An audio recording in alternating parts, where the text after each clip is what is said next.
Hi there, my encouraging teens parent group. I really should have posted this that I was going to do this live, but I didn't. So exciting. If you happen to be looking at Facebook right now and you see that I'm going live, jump on. I think I can share information and stuff about that. But today I want to talk about moving into 2022 and how I do it. I've had parents kind of ask me, how do you create that role modeling? How do you create those goals? What do you do? So I want to spend a few minutes, not tons of your time, talking about it.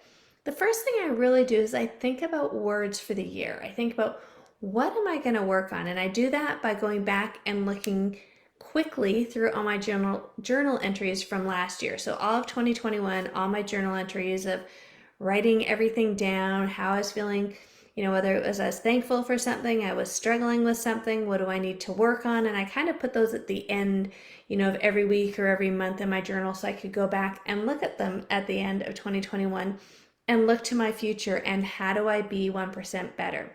So with that, I then think about words that would kind of inspire me for the year. And this year, I usually pick one, and this year I had to pick two, and they were consistent and intentional.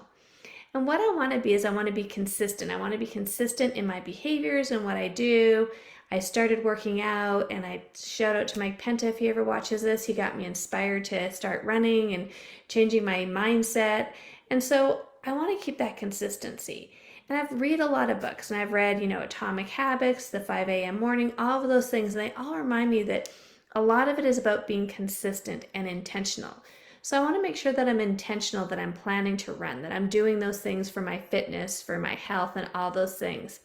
And I write goals based on that. And I rate those smart goals and make them very specific, measurable, attainable, relevant and time sensitive. And I do the 1 year goal. I don't do 5 year goals anymore. I have to be really honest. I thought I was brilliant a number of years ago when I did it. Realized I never ever achieved a 5 year goal. So I do 1 year goals, and I do those with teens. And maybe it's because I'm into that teen thing where I think teens can write a goal for a year and then, for 9 months, 6 months, 3 months. So that's kind of how I do it for the year. And I write those goals, and I'm very consistent with that. I have been for a number of years. My other word for this year is intentional. Sometimes I don't do things, I just kind of do them. And if you know me, I'm very type A, so that's kind of not me, but kind of me when I've looked back at this past year. So I want to spend some intention. I want to make sure I'm intentional in what I do. I want to be intentional with where I'm spending my time, what I'm doing in my personal life, and what I'm doing in my business. And how do I make both of those be the best that they can be, better than last year? How do I make my business better than it was last year? How do I give this incredible value to parents? And what do I do? And I sit down and I write those goals. But my big words were consistent and intentional. And I have a planner and I journal every day. Parents ask me what I do. So I journal. I exercise in the morning. I journal every day. I will be quite frank, I do a Bible verse every day. I read a verse from the Bible. I have an app that I do, and I read about it. I pray on it. I reflect on it. I write about it. Not everyone has to do that. It's just something that's very personal to me and very intentional. I think there was a few years ago that I wasn't intentional about it, but this year that is one of my big goals, is to be intentional, to read the Bible, to think about it, to pray on it, to feel how it's working in my life. How is all of that, what I'm reading, affecting me, affecting my life, and making sure I'm following the path I'm supposed to be on. And that creates my intention of where I need to go and what I need to focus on. Crazy, I know, but I'm doing it. I'll let you know how my journey goes. You can always ask me about my journey. I also want to be consistent in things that I do. One of the things I'm not consistent on is being in the Encouraging Teens parent group and picking up some themes and doing some great stuff. So this year, I'm going to be very intentional about being on here. I'm going to be very consistent. I'm going to have some themes. I'm going to share some books I've been reading that will help you as a parent. I want you to engage with me. I'm going to post when I'm going to be on here. So I'm making you, as my group, hold me accountable.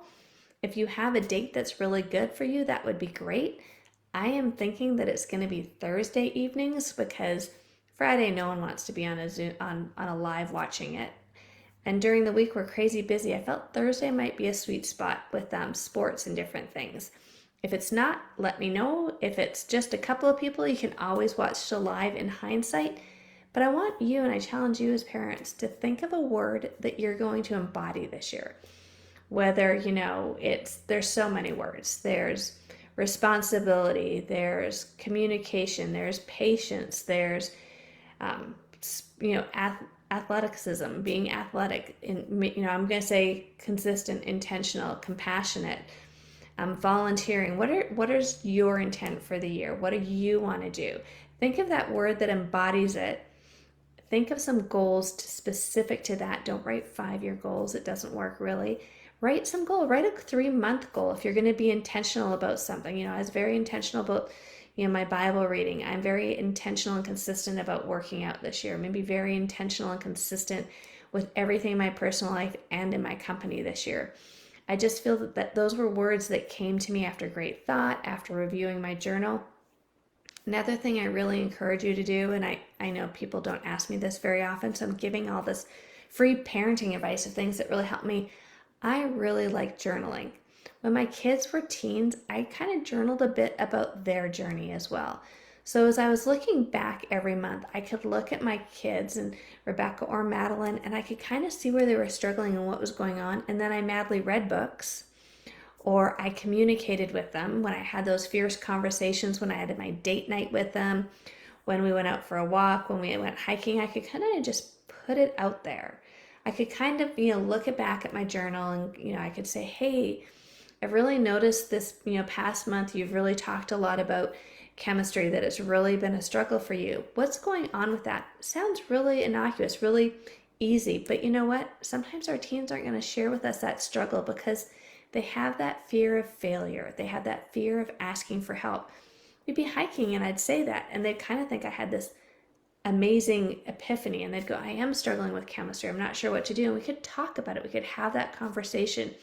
Really meaningful. So I encourage you, when you're journaling, write down your kids' names, and it doesn't have to be every day. It might be one day this kid's having this struggle, another day someone else is struggling. And it gives you an opportunity at the end of the month, when you have date night or when you spend some time one-on-one with your teen or even your younger kid. It gives you that opportunity to share with them, to go, hey, I've noticed something's going on. Can we talk about it? Because you've kept a note. And if it's a one-time occurrence, no big deal. You blow it off. But you'll see some consistency, because as parents, we know all kinds of stuff. And sometimes we think about it, but we're not sure what it is. But if we can go back and we've journaled about it, or we've made a note to ourselves, we can reflect on it and reflect on how we're going to handle it, you will be amazed what that does. It gives you that opportunity. So I would encourage you to spend some time just journaling, thinking about words that are going to inspire you this year. Ask your teen the same thing. What word are they going to embrace this year? I've asked my girls about it. They haven't really gotten back to me yet. I think Madeline's big thing is to just understand the adult world as she's moved out of college and into the working world. I think her big word for this year is understanding. And I thought that was really powerful. I'm not sure how she's going to shape that yet, but I think that's great. I think Rebecca's word, although she hasn't come up with it, is going to be adventure, since she's starting college. What an adventure. And how do you make sure that adventure, that you're learning and gaining the knowledge that you need to create success? So I just want you to think about those things over the next few days. What is that word for you for this year? What are your goals for this year? Think of 3 months as parents and write them with your teen. Creating goals creates that pathway to success. It also is an opportunity to build communication, build trust, and just have time with your teen. So I'm going to be more intentional and more consistent in the Facebook group live. I'm going to pick a theme for the month and really dig into it with books and with all kinds of different opportunities. So I want you guys to embrace that and join me.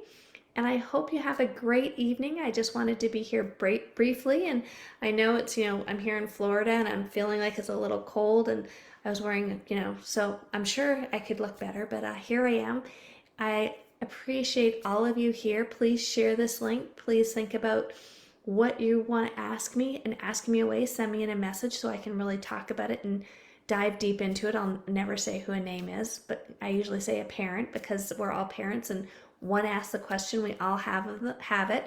So I just want you to think about that. I want you to enjoy your evening. Think about your words. Think about journaling. Think about how your routine in the morning is going to go to create success in your pathway. Have a great evening.